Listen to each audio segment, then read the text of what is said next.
నరేంద్ర మోదీ గారిని విపరీతార్థాలతో తిట్టినటువంటి రుషిక సింగ్పై గజియాబాద్లోని గౌతమ్ బుద్ధ నగర్లో నమోదైనటువంటి zero ఎఫ్ఐఆర్ని parliament స్ట్రీట్లోకి బదిలీ చేశారు కదా. ఆ కేసు గురించి ఇప్పుడు నరేంద్ర మోదీ గారు ఇచ్చినటువంటి స్టేట్మెంట్తోనే ఆ కేసుని కొనసాగించకుండా కొట్టేస్తున్నామని చెప్పి ఢిల్లీ పోలీసులు అయితే చెప్పారు. అంటే ఎటువంటి ముందస్తు ఇది లేకుండా, అంటే నరేంద్ర మోదీ గారి నుంచి అఫీషియల్గా అనౌన్స్ రాకుండా ఆయన విడుదల చేసినటువంటి వీడియోని ఆధారంగా చేసుకొని ఢిల్లీ పోలీసులు అయితే హోంమంత్రిత్వ శాఖ ఆధ్వర్యంలో ఈ యొక్క కేసును అయితే కొట్టేస్తున్నామని చెప్పి ఒక ప్రకటన చేశారు. అటువైపు రుచిక తల్లి కూడా, నా కూతురికి నరేంద్ర మోదీ గారు పునర్జన్మ ఇచ్చినట్లే లెక్క, ఆయనకి జీవితాంతం రుణపడి ఉంటాము, నా కూతురు వేరే వాళ్ళ యొక్క ప్రభావాలకి లొంగిపోయింది కాబట్టి 20 సంవత్సరాల లోపు పిల్లలకి సోషల్ మీడియా అకౌంట్లే లేకుండా చెయ్యండి అన్న విధంగా ఆవిడ కూడా మాట్లాడడం జరిగింది. సో ఈ యొక్క కేసు ఇక్కడితోటైతే ఆగిపోతుంది. ఇక ఈ కేసు గురించి మాట్లాడకండి అని కూడా ఢిల్లీ పోలీసులు అయితే చెప్పేశారు. అందుకే యువత ఎప్పుడూ కూడా ఎవరి ప్రలోభాలకి లోన్ కాకూడదు. అంటే విమర్శించడము, ప్రశ్నించడము తప్పు కాదు. ఢిల్లీలో జరిగినటువంటి నీట్ లీక్ పరీక్ష విషయంలో కూడా తప్పేమీ కాదు.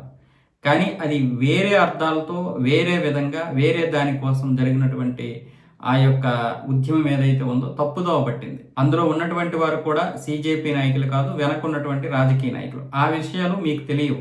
ఏదైనా సరే ఇలాంటి తప్పులు జరిగినప్పుడు ప్రశ్నించండి. అప్పుడు ఏ ప్రభుత్వం అయినా సరే ఖచ్చితంగా జవాబుదారీతనంగా ఉంటుంది.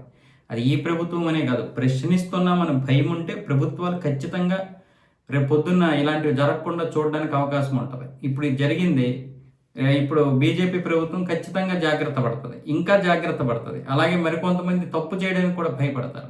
కానీ జరిగిన పరిణామాలు ఏవైతే ఉన్నాయో ఆ పరిణామాలు మాత్రం చాలా వరకు కుట్రపూరితంగా ఉన్నాయి. దాని విషయంలోనే మీరు ఏదేదో నరేంద్ర మోదీని విమర్శలు చేయడానికి, అలాగే మీకు ఏదైతే ఎవడైతే ఒక బుర్రకి ఎక్కించేశాడో అదే నిజం అనుకోవడం కరెక్ట్ కాదు. పిల్లలు, మీరు ఏ రాజకీయ నాయకుడిని పొగడాల్సిన అవసరం లేదు, తిట్టాల్సిన అవసరం లేదు. మీ 20 సంవత్సరాల లోపు ఉన్నటువంటి వారికి ఏం తెలియదు, మంచి ఏదో చెడేదో తెలియదు. కాబట్టి మీ జీవితం ఏదైతే ఉందో దాని మీద మాత్రమే ఫోకస్ చేయండి.